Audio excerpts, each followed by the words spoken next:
Hi my dear student, তোমরা কেমন আছো সবাই? আমি তোমাদের সামনে আরএস কোচিং সেন্টারের আরেকটা নতুন টপিক নিয়ে হাজির হয়েছি, সেটা হচ্ছে ট্যাগ কোশ্চেন। ট্যাগ কোশ্চেনটা প্রথমে আমরা জেনে নেব কোন দাগ নাম্বারে এটা আসে আমাদের সাধারণত ক্লাস 9 এর or 10 এর 9 দাগ নাম্বার আসে, মার্কস হচ্ছে 5। প্রথমে জেনে নেব ট্যাগ শব্দের অর্থ কি। ট্যাগ শব্দের অর্থ জুড়ে দেওয়া, আর কোশ্চেন শব্দের অর্থ প্রশ্ন। তাহলে ট্যাগ কোশ্চেন শব্দের অর্থ জুড়ে দেওয়া প্রশ্ন।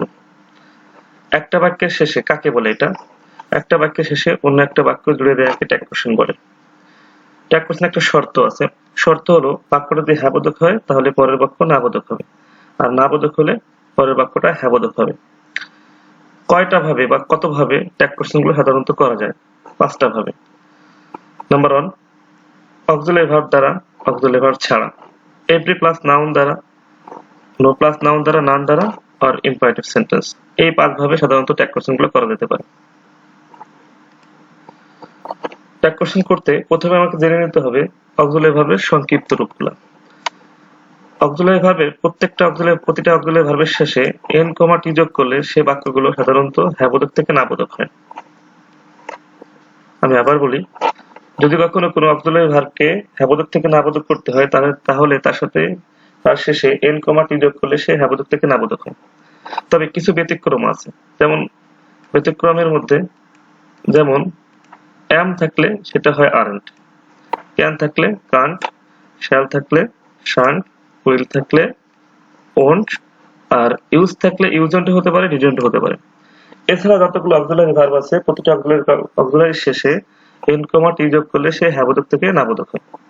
তাহলে আমরা জেনে নিলাম প্রতিটা অক্সিলারিকে কিভাবে হ্যাবোধক থেকে নাবোধক করতে হয়।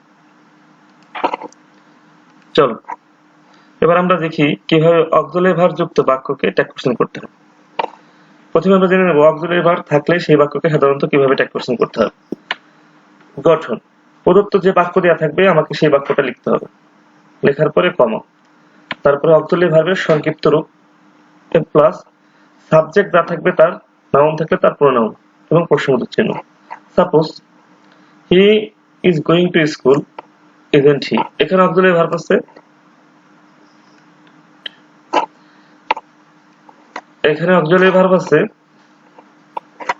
অক্সিলারি ভার্বটা হচ্ছে ইজ, তাই এখানে বসছে ইজন্ট হি। আবার যে বাক্যটা ইজ নট হতো তাহলে এখানে হতো ইজ হি। তার মানে অক্সিলারি ভার্ব যুক্ত যদি কখন থাকে তাহলে প্রথমে আমরা অক্সিলারি ভার্বটাকে বাক্যের শেষে নিব, হ্যাবোধক থেকে নাবোধক করব, এবং যে সাবজেক্ট থাকবে তার নাউন থাকলে তার প্রোনাউন করব। বুঝতে পারছি? কার প্রোনাউন কি কি হবে আমাকে জানতে হবে। যদি কখনো নাউন থাকে তাহলে সেই নাউনগুলোর কি নাউন থাকলে কি কি প্রোনাউন হবে। যদি কখনো ছেলেদের নাম হয় যেমন রহিম, করিম ইত্যাদি ইত্যাদি, তাহলে অবশ্যই হি। মেয়েদের নাম হলে তাহলে অবশ্যই ছি। তবে বস্তু যদি হয় যেমন পেন, বই, খাতা ইত্যাদি একটা যদি হয় তাহলে ইট, অধিক হলে দে। দেশের নামের ক্ষেত্রে সি অথবা ইট। যদি কখনো নিজের দেশ হয় তাহলে সি, আর অন্য দেশ হলে ইট। এভরি প্লাস নাউন, যদি কখনো থিং থাকে তাহলে ইট, আর every plus noun everybody, every father, every mother, every teacher, তাহলে অবশ্যই দে। নো প্লাস নাউন আরেকটা হচ্ছে নান।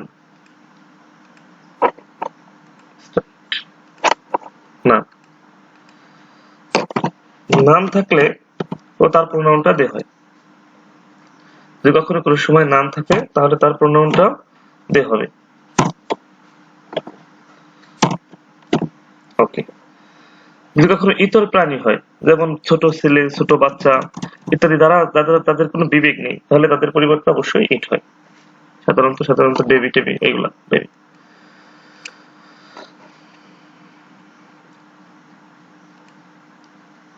এবার আসো আমরা শিখি অক্সিলারি ভার্ব ছাড়া বাক্যকে কিভাবে ট্যাগ কোশ্চেন করতে হবে। এত সময় শিখছিলাম অক্সিলারি ভার্ব যুক্ত বাক্য, এখন শিখবো অক্সিলারি ভার্ব ছাড়া বাক্য। যদি কখনো কোনো বাক্যে অক্সিলারি ভার্ব না থাকে তাহলে 3টা জিনিস বসতে পারে। একটা হচ্ছে ডু নট, একটা হচ্ছে ডাজ নট, আর একটা হচ্ছে ডিড নট। এখন প্রশ্ন হচ্ছে কোথায় ডু নট, কোথায় ডাজ নট, আর কোথায় ডিড নট। যদি ভার্বের শেষে এস অথবা ইএস যোগ করা থাকে তাহলে দেখো খেয়াল করে, যদি কখনো ভার্বের শেষে এস অথবা ইএস যোগ করা থাকে তাহলে অবশ্যই ডাজ নট। মজার বিষয়, এখানেও এস অর ইএস আছে ডুর সাথে। আর যদি কখনো ভার্বের ফার্স্ট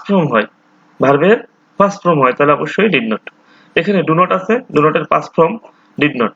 তার মানে আমরা বলতে পারি যদি কখনো কোনো সময় ভার্বের প্রেজেন্ট ফর্ম হয় তাহলে অবশ্যই ডু নট, ভার্বের সাথে এস বাই যোগ করা থাকলে ডাজ নট, আর ভার্বের পাস্ট ফর্ম থাকলে ডিড নট। চলো আমরা খেয়াল করি, উদাহরণ দেখি। হি গোজ টু কলেজ আর he goes to school. He goes to school, এখানে গোর সাথে এস বাই যোগ করা আছে, সেজন্য এখানে ডাজেন্ট বসছে। আবার দ্বিতীয় বাক্যে আমরা খেয়াল করে দেখো, লেখা আছে হি ওয়েন্ট টু স্কুল, এখানে লেখা হবে ডিডেন্ট হি। কেন? কারণ এখানে অক্সিলারি ভার্ব নেই এবং ভার্বের পাস্ট ফর্ম দেওয়া আছে।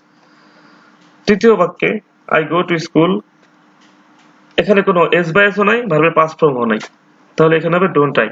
তার মানে আমরা জানলাম যদি কখনো কোনো বাক্যে অক্সিলারি ভার্ব না থাকে তাহলে ডু নট, ডাজ নট আর ডিড নট। এখন প্রশ্ন হচ্ছে কোথায় ডু নট, কোথায় ডাজ নট আর কোথায় ডিড নট।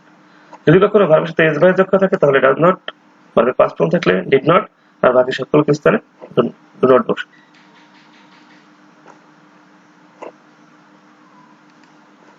নাম্বার 3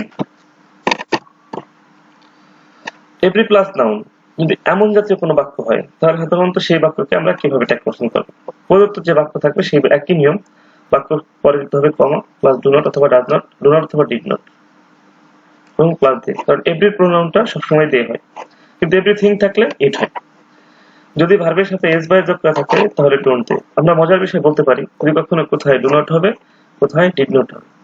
যদি ভার্বের সাথে এস বাই যোগ করা থাকে এভরির ক্ষেত্রে কেবলমাত্র, তাহলে অবশ্যই ডোন্ট দে, না থাকলে ডিডেন্ট। চলো আমরা একটা উদাহরণ দেখি। এভরিবডি লাভস মি, প্রত্যেকটা লোকই আমাকে ভালোবাসে। এখানে এভরি আছে, একটু খেয়াল করে দেখি। এখানে এভরিবডি লাভস মি, এই বাক্যটা আমরা একটু খেয়াল করে দেখি। লেখা আছে লাভস, তাহলে এভরি প্রোনাউন যদি দে হয় তাহলে এখানে হবে ডোন্ট দে। কেন ডোন্ট দে হলো? কারণ এভরি প্রোনাউনটা দে হয়, আর দে এর আগে কখনোই ডাজ বসে না, তো অবশ্যই ডোন্ট লেখা হয়েছে।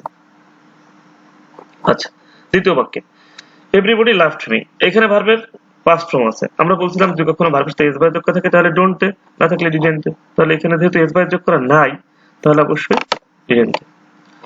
হ্যাঁ, একটা বিষয়, যদি কখনো কোনো সময় এভরিথিং থাকে তাহলে এখানে এস বাই যোগ করা আছে। খেয়াল করে দেখি প্লিজ, লেখা আছে এভরিবডি লাভস মি, এভরিবডি নাই এভরিথিং লেখা আছে। সাপোজ আমরা একটা জিনিস দেখি, খেয়াল করে দেখি। ওকে, কপি। আচ্ছা, এভরিথিং না লিখে, এভরিবডি না লিখে আমরা এভরিথিং লিখি। এখন কিন্তু এখানে আমি আর দে লিখতে পারবো না, কারণ আমার যেহেতু থিং আসছে। আমরা আগেই তোমাদের বলছিলাম এভরিথিং থাকলে অবশ্যই ডাজেন্ট। একটা মূল এবং গুরুত্বপূর্ণ কথা, যদি এভরির পরে অক্সিলারি ভার্ব থাকে, যদি এভরির পরে অক্সিলারি ভার্ব থাকে তাহলে সেই অক্সিলারিটা বসবে। যেমন এভরিবডি ক্যান ডু ইট।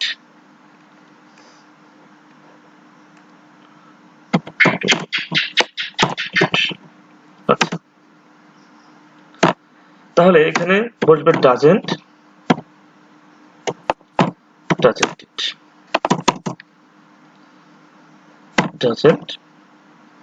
ইট, তখন আর দে বসবে না, কারণ থিং যখন থাকবে তখন অবশ্যই আমাকে আর দে লিখতে পারবো না, তখন অবশ্যই আমাকে লিখতে হবে ডাজেন্ট ইট, সরি আমি can not it, can not বা কান্ট ইট। বুঝতে পারছি কিনা? আমি আবার ক্লিয়ার করি। যদি কখনো কোনো সময় এভরি দ্বারা বাক্যটা শুরু হয় তাহলে যদি অক্সিলারি ভার্ব না থাকে তাহলে ডু নট অথবা ডিড নট। এখন প্রশ্ন হচ্ছে কোথায় ডু নট আর কোথায় ডিড নট। যদি ভার্বের সাথে এস বাই যোগ করা থাকে তাহলে আমরা লিখবো ডু নট দে, আর যদি ভার্বের পাস্ট ফর্ম হয় তাহলে ডিডেন্ট দে। কিন্তু যদি অক্সিলারি ভার্ব থাকে তাহলে তাই হবে এবং দেই হবে। সরি, এখানে থিং লেখা রয়েছে, থিং, তাহলে হবে everything can do it. Sorry, everybody can do it, এখানে হবে they can. Everybody can do it, এখানে এভরিবডি আছে, অক্সিলারি ভার্ব আছে, তখন আর ডু নট বা ডিড নট বসবে না, কারণ এখানে অক্সিলারি ভার্ব আছে। অবশ্যই অক্সিলারিটা বাক্যের শেষে লিখতে হবে এবং হ্যাবোধক ছিল তাই আমরা নাবোধক করছি।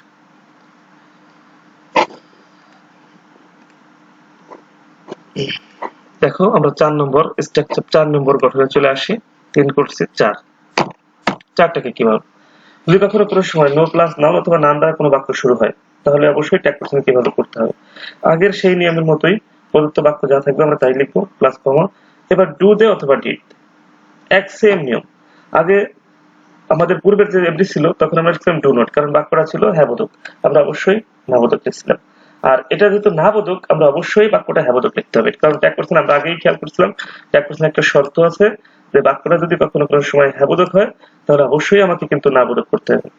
খেয়াল করে দেখি প্লিজ, বাক্য যদি কখনো হ্যাঁ বোধক হয় তাহলে না বোধক করতে হবে, না বোধক হলে হ্যাঁ বোধক করতে হবে।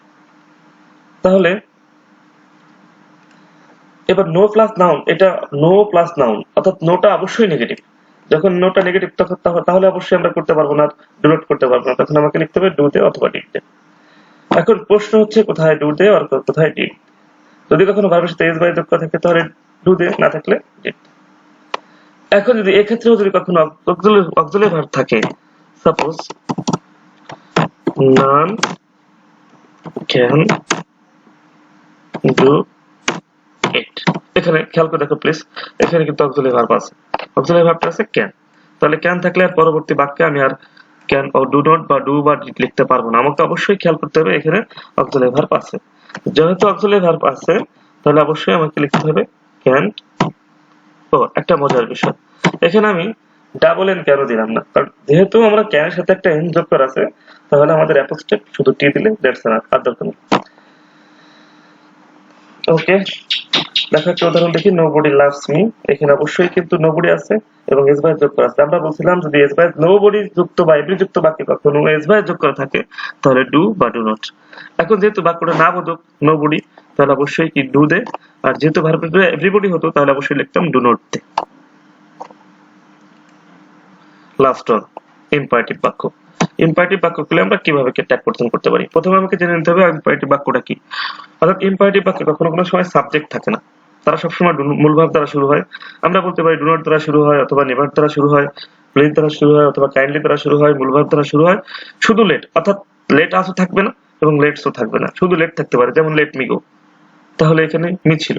তাহলে অবশ্যই এই জাতীয় বাক্যে, এই সবগুলো বাক্যে আমি আবার একটু খেয়াল করে দেখি প্লিজ। হ্যাঁ সরি,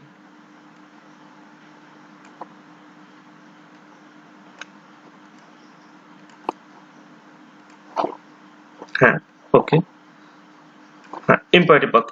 এখন এখানে প্রত্যেকটা কোনো বাক্যের এখানে শুরুতে কিন্তু কোনো সময় সাবজেক্ট নাই, আর যখন সাবজেক্ট থাকবে না তখন আমি বুঝবো যে এটা ইম্পারেটিভ বাক্য। আর ইম্পারেটিভ বাক্য যখন হবে তখন শুধুমাত্র লেটার হলে শ্যালই, বাকি সব ক্ষেত্রে আমি লিখবো উইল, তাহলে আমার বাক্য ওকে হয়ে যাবে। অনেকে ওন্ট ইউ লেখে, কিন্তু ওন্ট ইউ না লিখে উইল লিখলেও হবে, কারণ এখানে নেগেটিভ শর্তটা ফলো করে না। আচ্ছা ওকে, কিছু ব্যতিক্রম কিছু বাক্য আছে, প্লিজ একটু ব্যতিক্রম বাক্যগুলো দেখি। যদি কখনো কোনো সময় ন্যারেশন আকারে কোনো বাক্য হয়, ন্যারেশন আকারে কোনো বাক্য হয়েছে তাহলে আমরা কোন বাক্যটা ট্যাগ কোশ্চেন করব। আমরা যদি খেয়াল করে দেখি যে ইনভার্টেড কমার ভিতরে যে অংশটা থাকবে, সাপোজ এই ইনভার্টেড কমার ভিতরে একটা অংশ আছে তাজ ইজ এ স্টুডেন্ট, এখানে এই অংশটা আমাদের পড়তে হবে, বাইরের অংশটা নয়। হি সেড টু মি কমা, হ্যাঁ তাজ ইজ এ স্টুডেন্ট। তাহলে এখানে আমাদের সব কথা ছিল যে ইনভার্টেড কমার ভিতরে যে বাক্যটা থাকবে আমাকে শুধুমাত্র কেবলমাত্র ওই বাক্যটা ট্যাগ কোশ্চেন করতে হবে, বাকিটুকু করা লাগবে না। আচ্ছা, যদি কখনো কমপ্লেক্স ট্যাগ হয়, কমপ্লেক্স ট্যাগটা কি? কমপ্লেক্স ট্যাগ যদি হয় তাহলে মেইন ক্লোজ করতে হবে। মেইন ক্লোজটা যে ক্লোজটা অর্থ প্রকাশ করার জন্য অন্য কারো উপর নির্ভর করে না, সেটা হচ্ছে মেইন ক্লোজ। আর মেইন ক্লোজের ট্যাগ কোশ্চেন করতে হবে, তবে মাঝে মাঝে কিন্তু সাবঅর্ডিং ক্লোজের ট্যাগ হয়। যদি সাপোজ আমরা এখানে এটা তুলে দিতাম, এইটা এখানে শুধু দ্যাট লিখে দিতাম, দ্যাট সরি ওকে। যদি একটা শব্দের ট্যাগ হয়, যেমন একটা শব্দ আমি এখানে লিখলাম, ওকে আমি লিখলাম পেন, অনলি পেন লেখা আছে, তাহলে আমরা এখানে বুঝবো কি করে, যেহেতু এটা বস্তু তাহলে অবশ্যই ইজেন্ট it, it is a pen. আমরা মনে করে নিব এটা হয় একটা পেন, এটা লিখবো ইজেন্ট ইট। বুঝতে পারছি কিনা? যদি কখনো ব্যক্তির কোনো নাম থাকতো, মেসি, মেসি মেসি থাকতো তাহলে অবশ্যই মেসি একটা বস্তুর ব্যক্তির নাম, আমরা লিখবো ইজেন্ট হি। ক্লিয়ার ক্লিয়ার কিনা? যদি একটা শব্দকে মিন করে, অনেক সময় সাধারণত এগুলো থাকবে না, যদি কখনো কোনো সময় থাকে তাহলে আমরা সাধারণত এটাকে মনে মনে রাখবো হি ইজ এ মেসি, অথবা ইট ইজ এ পেন, অথবা ইট ইজ এ বুক, অথবা ইট is A mobile, it is it.